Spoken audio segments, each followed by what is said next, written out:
Price the Lord. ஆண்டவர் நாமத்துக்கு மகிமை உண்டாகட்டும். இந்த ரிவைவல் கிறிஸ்டியன் சேனலிலே என்னை பார்க்கிற உங்கள் ஒவ்வொருவருக்கும் அது சீக்கிரத்தில் வரப்போகிற ஆண்டவராகிய இயேசு கிறிஸ்து நாமத்திலே என்னுடைய வாழ்த்துக்களை தெரிவித்துக் கொள்கிறேன். இந்த மாதத்தினுடைய முதல் நாள் May 1st of 2026 என்னை பார்க்கிற என்னுடைய சத்தத்தை கேட்கிற உங்கள் ஒவ்வொருவருக்கும் ஆண்டவர் நாமத்தில் என்னுடைய வாழ்த்துக்களை தெரிவித்துக் கொள்கிறேன். நாம் ஆராதிக்கிற ஆண்டவர் அவர் இன்றைக்கும் ஜீவனுள்ள தேவனாய் நம்ம மத்தியிலே வாசம் பண்ணி கொண்டிருக்கிறார். அப்படிப்பட்ட ஆண்டவருடைய சத்தியத்தை கேட்டு அவருக்கு பின்னதாய் நடக்கும்படிக்கு நம்ம இன்னும் பூரணமாய் நம்ம ஒப்புக் கொடுப்போம். கர்த்தருடைய நாமம் மகிமை அடையட்டும். ஆண்டவருடைய வார்த்தைக்கு போவதற்கு முன்னதாக ஒரு நிமிடம் கண்களை மூடி தலைகளை தாழ்த்தி ஆண்டவருடைய சமூகத்தை நோக்கி பார்க்கலாம். மன்னோரை மீட்க வந்த ராஜாவே, விண்ணின்று மீண்டும் வாருமே, மன்னோராம் எம்மை விண்ணோடு சேர்க்க விண்தூதரோடு வாருமே, மன்னோராம் எம்மை விண்ணோடு சேர்க்க விண்தூதரோடு வாருமே, பின்பற்றுவோர்க்கு பிதாவின் வீட்டில் பேரின்பத்தோடு வாழ்வதற்கு வாசஸ்தலங்கள் உண்டென்று சொல்லி சென்ற எம் ராஜா வாருமே, வாசஸ்தலங்கள் உண்டென்று சொல்லி சென்ற எம் ராஜா வாருமே. ஆமாண்டவரே, சீக்கிரமாய் வந்து எங்களுடைய ராஜ்யத்திலே சேர்க்கும்படிக்கு, நாங்கள் உம்முடைய ராஜ்யத்திற்கு ஏற்ற ஒரு வாழ்க்கை வாழும்படிக்கு எங்களை தகுதிப்படுத்தும்படிக்கு உம்முடைய சமூகத்தில் எங்களை தாழ்த்தி வெறுமையாக்கி ஒப்புக் கொடுக்கிறோம். பரத்திற்கு கூட்டி சேர்க்கும் உம்முடைய திவ்ய வார்த்தைகளாலே கர்த்தர் எங்களோடு கூட பேசுவீராக, இடைபடுவீராக. இயேசு கிறிஸ்து நாமத்தில் ஜெபிக்கிறோம் நல்ல பிதாவே, ஆமேன். மீண்டுமாய் கூட உங்கள் ஒவ்வொருவருக்கும் அதிசீக்கிரத்தில் வரப்போகிற ஆண்டவராகிய இயேசு கிறிஸ்துவின் நாமத்திலே என்னுடைய வாழ்த்துக்களை தெரிவித்துக் கொள்கிறேன். Greetings to everyone who are watching me through this channel, Revival Christian channel, in the name of our Lord and Savior Jesus Christ. இன்றைக்கு சபைக்கு மிக முக்கியமான தேவை பரிசுத்தமே, பணம் அல்ல என்கிற வார்த்தையின் அடிப்படையிலே ஒரு சில வேத சத்தியங்களாம் தியானிக்க போகிறோம். Dear church, your greatest need is not money but holiness. நீங்களும் நானும் சபையாய் சேர்க்கப்பட்டிருப்பது உண்மை என்று சொன்னால் உங்களுடைய என்னுடைய ஒரே ஒரு தேவை பரிசுத்தமே. அப்படிப்பட்ட வேத சத்தியங்களை நாம் தியானித்து பரிசுத்தத்தின் பாதையிலே நடக்க நம்ம ஒப்புக் கொடுப்போம். வானத்திலும் பூமியிலும் சகல அதிகாரமும் எனக்கு கொடுக்கப்பட்டிருக்கிறது, ஆகையால் நீங்கள் புறப்பட்டு போய் சகல ஜாதிகளையும் சீஷராக்கி பிதா குமாரன் பரிசுத்த ஆவிநாமத்தினாலே அவர்களுக்கு ஞானஸ்நானம் கொடுத்து அவர்களுக்கு நான் உங்களுக்கு கட்டளையிட்ட யாவையும் உபதேசம் பண்ணுங்கள் என்று சொன்ன ஆண்டவருடைய அந்த ஹை கமாண்டை பெற்றுக்கொண்ட ஒவ்வொரு சீஷர்களும் தங்களுடைய வாழ்க்கையிலே உலகத்தின் எல்லா திசைகளிலும் தேவ சித்தத்தின்படி புறப்பட்டு போய் தேவ சத்தியத்தை அறிவித்து சகல ஜாதிகளையும் சீஷராக்கும்படிக்கு தன்னை அர்ப்பணித்தவர்கள். முக்கியமாய் அவர்கள் செய்த ஒரு காரியத்தை அடிப்படையில் தான் நாம் தியானிக்க போகிறோம். ஒரு சபை உருவாக்கப்படுவதற்கு முன்னதாக எந்த ஒரு காரியத்திலே அவர்கள் கவனமாய் இருந்தார்கள் என்றும், அப்படி உருவாக்கப்பட்ட சபை எந்த காரியத்திற்கு மிகுந்த எச்சரிக்கையாய் இருக்கும்படி போதித்தார்கள் என்றும், சபையிலே சேர்க்கப்பட்டு இயேசு கிறிஸ்துவின் உபதேசத்தை அறிந்து ஏற்றுக்கொண்டு இயேசுவுக்காய் வாழும்படி தன்னை அர்ப்பணித்தவர்கள் எதை விட்டு விலக வேண்டும் என்று சொல்லி அவர்கள் கற்றுக் கொடுத்த 3 முக்கியமான உபதேசங்களை தான் இன்றைக்கு நாம் கற்றுக்கொள்ளப் போகிறோம். 120 பேர் கூடியிருந்த அந்த மேல் வீட்டு அறையிலே ஆதி திருச்சபை உருவாக்கப்படுகிற அந்த பெந்தேகோஸ்தே நாளின் அனுபவத்திற்கு முன்னதாக சபை என்கிற ஒரு காரியம் உருவாக்கப்படுவதற்கு கொஞ்சம் மணி நேரங்கள் முன்னதாக பேதுரு என்கிற தெய்வ மனுஷன், சபையினுடைய திறவுகோலை பெற்றுக்கொண்டவன், ஜனத்தை எச்சரிக்கும்படி சொன்ன ஒரு காரியத்தை நான் வாசிக்கிறேன். அப்போஸ்தலர் 1 அதிகாரம் 18 வசனம். அநீதத்தின் கூலியினால் அவன் ஒரு நிலத்தை சம்பாதித்து என்று சொல்லி எழுதப்பட்டிருக்கிறது. 12 சீஷரில் ஒருவனாகிய யூதாஸ் காரியோத்தை குறித்து சபை உருவாக்கப்படுவதற்கு முன்னதாக பேதுரு எழுந்து சொல்ற ஒரு வசனம் என்ன அப்படின்னா, அவன் அநீதத்தின் கூலியினால் நிலத்தை சம்பாதித்தான், தலைகீழாக விழுந்தான், அவன் வயிறு வெடித்து குடல்களெல்லாம் சரிந்து போயிற்று என்று சொல்லி சபையிலே ஜனங்கள் ஒரு மனமாய் ஆராதிப்பதற்கு கூடி வருவதற்கு முன்னதாகவே மிகுந்த எச்சரிக்கையா இருக்க வேண்டிய ஒரு உபதேசத்தை கற்றுக் கொடுக்கிறார். அது என்ன? அநீதத்தின் கூலி, பணத்தின் தேவை, பணத்துக்கு முக்கியத்துவம் கொடுக்கிற வாழ்க்கை. 120 பேர் கூடியிருக்கிற சபையே, உங்களுக்குள்ளா எனக்குள்ளா இருக்க வேண்டிய மிக முக்கியமான ஒரு உணர்வு, நாம் பணத்திற்காய் தெரிந்து கொள்ளப்பட்டவர்கள் அல்ல, நாம் பரிசுத்தத்திற்காய் வேறு பிரிக்கப்பட்டவர்கள் என்பதை அடிப்படையாய் கொண்டுதான் தேவனுடைய அழைப்பை பெற்று 12 சீஷர்களில் ஒருவனாய் இருந்த ஒருவனுக்கு, யூதாஸ் காரியோத்துக்கு ஏற்பட்ட ஒரு மோசமான நிலைமையை இங்கே முன்னதாகவே சொல்லி எச்சரிக்கிறார். இன்றைக்கு சபை எப்படி உருவாக்கப்படுகிறது? சபையினுடைய ஊழியக்காரர்களுடைய தகுதி என்ன? யாரு அதிகமா லக்ஸுரி லைஃப் வாழ்றாங்களோ அவங்க தான் அந்த சர்ச்சில் ஊழியக்காரங்களா இருக்கிறாங்க. யார் லக்ஸுரி கார்ஸ் யூஸ் பண்றாங்களோ, யார் லக்ஸுரி லைஃப் ஸ்டைல் ஃபாலோ பண்றாங்களோ அவங்க தான் சபையினுடைய மெய்ப்பர்கள், பாஸ்டரா இருக்கிறாங்க. எந்த ஊழியக்காரமா 10 விரலையும் 10 மோதிரம் போட்டு ஒவ்வொரு வாரம் சர்ச்சுக்கு வரும்போது புது புது செயின் போட்டு வராங்களோ, புதுசா சாரி கட்டிட்டு வந்து தங்களை அலங்காரமாய் காண்பிக்கிறார்களோ அவர்கள் தான் இன்னைக்கு சபையினுடைய ஊழியக்காரர்கள் என்று சொல்லி பெயரை பெற்றுக் கொள்கிறார்கள். ப்ராஃபட், ப்ராஃபட்டஸ், இன்னைக்கு அப்படிதான் பெயர். ஆனால் சபை உருவாக்கப்படுவதற்கு முன்னதாகவே ஆதி திருச்சபைக்கு கொடுக்கப்பட்டிருக்கிற எச்சரிக்கை, அநீதத்தின் கூலியை நீங்கள் தேடிவிடக் கூடாது, பணத்துக்கு முக்கியத்துவம் கொடுத்து விடக் கூடாது என்பதிலே ஆதி சீஷர்கள், அப்போஸ்தலர்கள் ரொம்ப கவனமாக இருந்தார்கள். சபையை உருவாக்கப்பட வேண்டியது எத்தனை அவசியமோ அப்படி சபை எப்படி உருவாக்கப்பட வேண்டும் என்பதிலே அவர்கள் ரொம்ப கவனம் செலுத்தினார்கள். இன்னைக்கு சபை எதற்காய் உருவாக்கப்படுகிறது, சபையிலே வருகிற நோக்கம் என்ன அப்படின்னு சொல்லி பார்த்தா, எல்லாரும் பணத்தை தேடுகிறவர்களாகவே வாழ்ந்து கொண்டிருக்கிறார்கள். பணத்துக்கு முக்கியத்துவம் கொடுக்கிறவர்களாகத்தான் அவர்கள் சபைக்கு வருகிறாங்க. சபைக்கு எதுக்குங்க வரீங்க?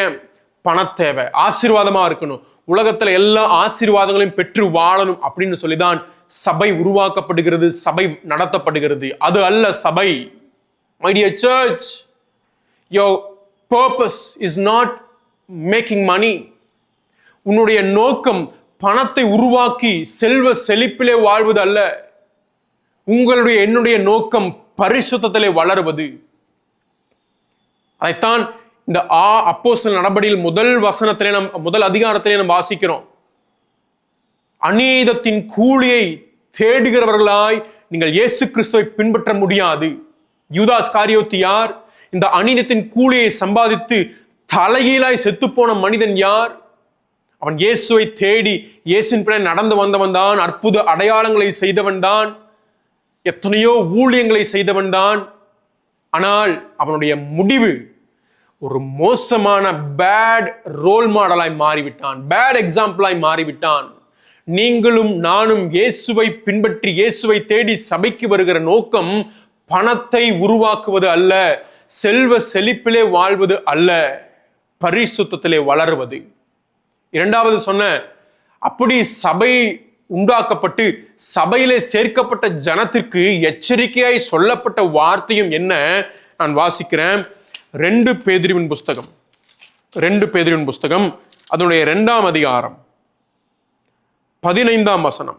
இங்க சபையிலே சேர்க்கப்பட்ட ஜனங்களுக்கு ஒரு முன்மாதிரியாய் நீங்க இவரை ஃபாலோ பண்ணிடக்கூடாதுன்னு சொல்லுகிற ஒரு வசனத்தை நான் வாசிக்கிறேன். 2 பேதுருவின் புஸ்தகம் 2ஆம் அதிகாரம் 15ஆம் வசனம். செம்மையான வழியை விட்டு தப்பி நடந்து பேயோரின் குமாரனாகிய பிலேயாமின் வழியை பின்பற்றி போனவர்கள், அவன் அநீதத்தின் கூலியை விரும்பினான் என்று சொல்லி போடப்பட்டிருக்கிறது.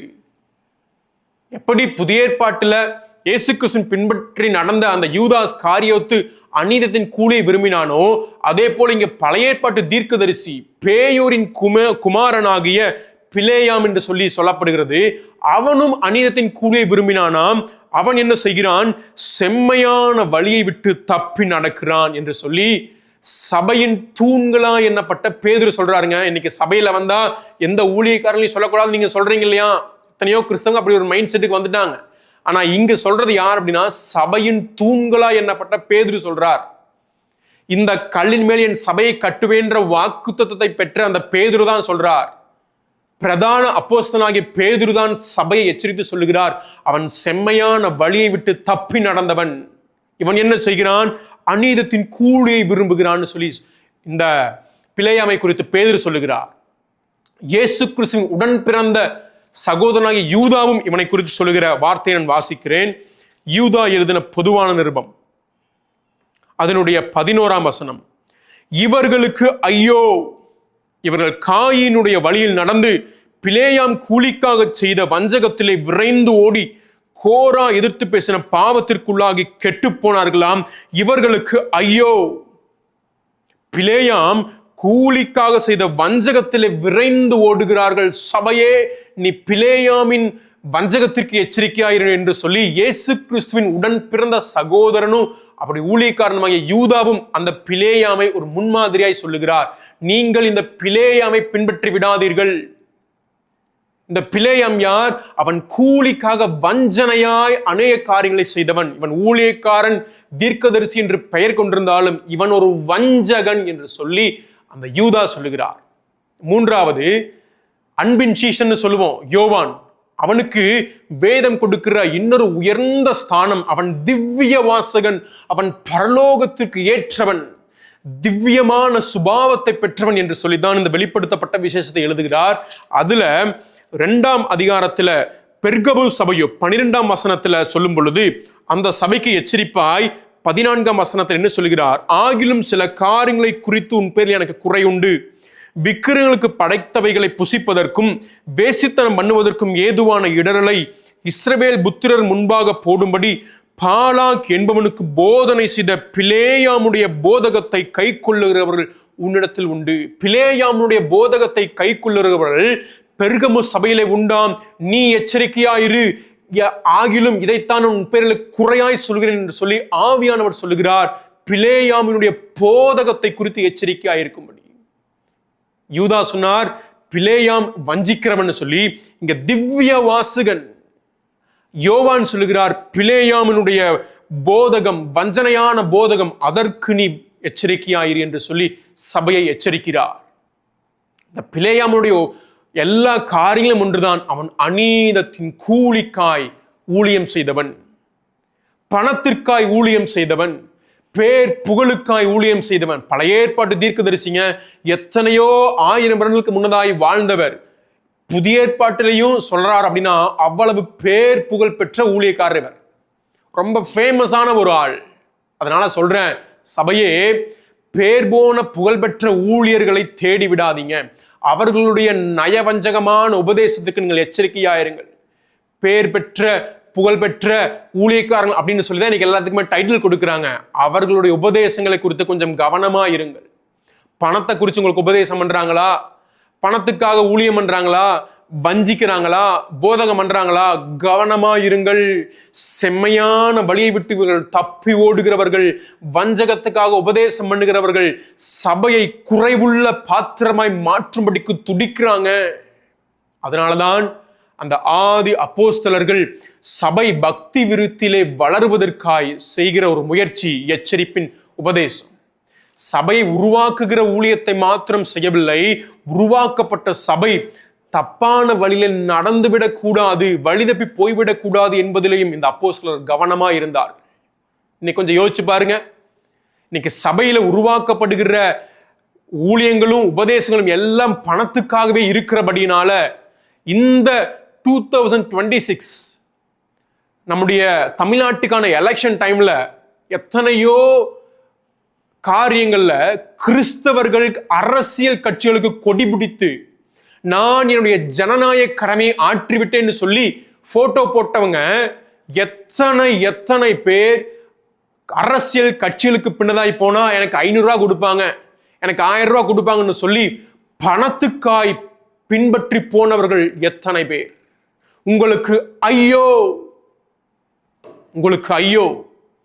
ஜனநாயக கடமையை ஆற்றிட்டேன்னு சொல்லி அரசியல் கட்சிகளுக்கு பின்னதாய் போய் காசுக்காகவும் பணத்துக்காகவும் அநீதத்தின் கூலிகளுக்கு பின்னதாய் போய் கொண்டிருக்கிறீங்களா? உங்களுக்கு ஐயோ.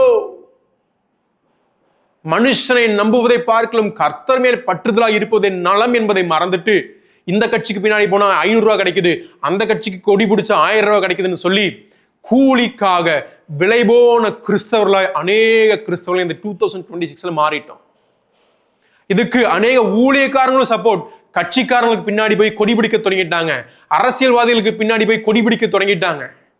இந்த கட்சிக்கு நாங்க சப்போர்ட் பண்றோம், இந்த மனுஷனுக்கு நாங்க சப்போர்ட் பண்றோம்னு சொல்லி மனுஷனுக்கு கொடி பிடிக்கிறவர்களாய், மனுஷனுடைய துதிபாடுகிறவர்களாய் அநேக சபையினுடைய ஊழிய தலைவர்களும் மாறிவிட்டார்கள். எத்தனை ஒரு பொல்லாத நிலைமை, பொல்லாத நிலைமை. சபையை கெடுக்கிறவர்கள் யார்? இந்த பிலேயாமின் வழியை பின்பற்றி செம்மையான வழியை விட்டு நடந்து வஞ்சகத்தோடும் கள்ள உபதேசத்தோடும் உபதேசம் பண்ணுகிற இன்றைய நவீன பேர் புகழ்பெற்ற ஊழியர்கள் என்று சொல்லி நான் தைரியமாய் குற்றம் சாட்டு வைக்க முடியும். எதுக்காக இப்படி செய்யறாங்க? எல்லாம் ஒரே நோக்கம், பணம், செல்வ செழிப்பா வாழணும், உலகத்துல பேர் புகழ் ஆடம்பரத்துல வாழணும். உங்களுக்கு ஐயோ. ஆதி அப்போஸ்தலருடைய ஊழிய முறை அது அல்ல. மூன்றாவது ஒரு காரியத்தை நான் சொல்லி முடிக்கிறேன். சபையிலே சேர்க்கப்பட்டு இயேசு கிறிஸ்துவை அறிந்து கொள்ளும்படிக்கு வாஞ்சியோடு இருக்கிற ஒவ்வொரு மனிதனுக்கும் தேவையான ஒரு அர்ப்பணிப்பு. நான் பணத்திற்கானவன் அல்ல, நான் பரிசுத்தத்திற்கானவன். நான் இந்த பூமிக்குரியவன் அல்ல, நான் பரலோக ராஜ்யத்திற்குரியவன். அதற்கு எக்ஸாம்பிளா ஒரு மனிதனால் சொல்ல முடியும். 3 சுவிசேஷ புஸ்தகங்களும் சொல்லப்பட்டிருக்கிறது. மத்தேயு சுவிசேஷ புஸ்தகம் 19ஆம் அதிகாரத்தில் அவனை வாலிபன் என்று சொல்லப்படுகிறது. மார்க்கு சுவிசேஷ புஸ்தகத்துல இன்னும் அவனுடைய அர்ப்பணிப்புல அவன் இயேசுவை தேடி வந்து முழங்கால் படிடுறான், நடுரோட்டிலேயே நல்ல போதகரேன்னு சொல்லி கூப்பிடுறான். லூக்கா சுவிசேஷ புஸ்தகத்துல அவன் நான் எல்லா கற்பனைகளுக்கும் கீழ்ப்படிந்தேன் என்று சொல்லி இயேசுவினிடத்திலேயே பெயர் கொண்டிருக்கிறான். நல்ல போதகரே அப்படின்னு சொல்லி வந்த அந்த மனுஷனை குறித்து வேதம் சொல்லுது அவன் தலைவனாகவும் இருந்தானா. சோ லீடர்ஷிப் குவாலிட்டி இருக்குது. வேத சத்தியங்களை பிரமாணங்களை கை கொண்டவன், இயேசுவை பார்த்து முழங்கால் படியிடுகிற அளவுக்கு தாழ்மை உள்ளவன். கேட்கிற கேள்வி என்ன? நித்திய ஜீவனை பெற்றுக் கொள்வதற்கு நான் என்ன செய்ய வேண்டும்? உன்னதமான கேள்வி. இயேசு சொன்னார், நீ உனக்கு உள்ளதை விட்டு தரித்திரருக்கு கொடு, பின்பு என்னை பின்பற்றிவான்னு சொல்லும் போது அவனை குறித்து வேதம் சொல்லுகிறது, அவன் மிகுந்த ஐஸ்வர்யம் உள்ளவனாய் இருந்தபடியினாலே துக்கமாய் மனமடிந்து போய்விட்டானா. இயேசுவை தேடும்படிக்கு அறியும்படிக்கு சபையிலே சேர்க்கப்பட்டிருக்கிற உங்களுக்குள்ள எனக்குள்ள இருக்க வேண்டிய சுபாவம் என்னங்க? ஐஸ்வர்யத்தின் மயக்கமா? இல்லை, இல்லை. இயேசுவே சொல்லிக் கொடுக்கிற ஒரு புதிய உபதேசம், உனக்கு உள்ளதை விற்று. நான் ஸ்ட்ராங்கா பிலீவ் பண்றேன், இவன் எப்படி இவ்வளவு ஐஸ்வர்யவானா மாறினா? எல்லா வசனத்துக்கும் கீழ்ப்படிஞ்சிருக்கிறான், நல்ல வாழ்க்கை வாழ்ந்திருக்கிறான். வாக்கு தத்தம் வாக்கு தத்தம் வாக்கு தத்தம்னு சொல்லி வாக்கு தத்துவ உபதேசிகளை மாத்திரம் பின்பற்றி நல்ல நிலைமைக்கு வந்துட்டான். இப்போ இயேசுவை தேடி வந்தா எல்லாத்தையும் விட்டுட்டுவான்னு சொல்றாரு. இது என்னது? இந்த உபதேசம் வேண்டாம், எனக்கு வாக்கு தத்துவ உபதேசம் இருந்தால் போதும், ஆசீர்வாத உபதேசம் இருந்தால் போதும் சொல்லி அதற்காகவே வாழ ஒப்பு கொடுத்துட்டான். பண ஆசை எல்லா தீமைக்கும் வேறா இருக்கிறது என்பதை மறந்து விட்டான். இந்த பணம் என்ன செய்யணும் நமக்கு தெரிய மாட்டேங்குது. அநேக நேரங்கள்ல பேய் பிசாசுகளுக்கு இருக்கிற உணர்வு கூட மனுஷங்களுக்கு இல்லை. லூக்கா சுவிசேஷ புஸ்தகம் அதனுடைய 8ஆம் அதிகாரத்தில் நீங்க பாத்தீங்கன்னா, பன்றிகள் எல்லாம் பேய் பிசாசுகள் என்ன செய்யுது? எங்களை பாதாளத்துல தள்ளி விட்டுறாதீங்க இயேசுவேன்னு சொல்லி நாங்கள் அந்த பன்றிகள் கூட்டத்துக்குள்ள போறதுக்கு உத்தரவு கொடுங்கன்னு சொல்லி அந்த பிசாசுகள்லாம் பாதாளத்தின் மோசமான நிலைமைக்கு பயந்து அந்த ஒரு பர்டிகுலர் டைம்ல அந்த மொமெண்ட்ல கிடைக்கிற ஃப்ரீடமை தேடுது. நாங்க பாதாளத்துக்குள்ள போக விரும்பல, எங்களை அனுப்பிடாதீங்கன்னு. ஆனால் பண ஆசை உள்ள அந்த ஐஸ்வர்யம் உள்ள ஒரு மனுஷனை குறித்து வேதம் சொல்லுகிற வார்த்தை என்ன? அவன் பாதாளத்திலே வேதனைப்பட்டான். லூக்கா 16ஆம் அதிகாரத்துல ஐஸ்வர்யம் உள்ள ஒரு மனுஷன் இருந்தான். லாசரு ஐஸ்வர்யவான் சப்ஜெக்ட்ல. அவன் எங்க போறான்? பாதாளத்துல. பேய் பிசாசுகளுக்கு இருக்கிற அந்த பாதாளத்தை குறித்த அச்ச உணர்வு கூட இன்னைக்கு மனுஷர்களுக்கு இல்லை, கிறிஸ்தவர்களுக்கு இல்லை. பணம் பணம் பணம் பணம். அப்படிதான் இந்த வாலிபன் இயேசுவை தேடி வந்தான். நித்திய ஜீவனை பெற்றுக்கொள்ளும்படிக்கு தான் வாழ்ந்தான். பிரமாணங்களை கை கொண்டான். தன்னை தாழ்த்தும்படிக்கு முழங்கால் படியிடுகிறான்.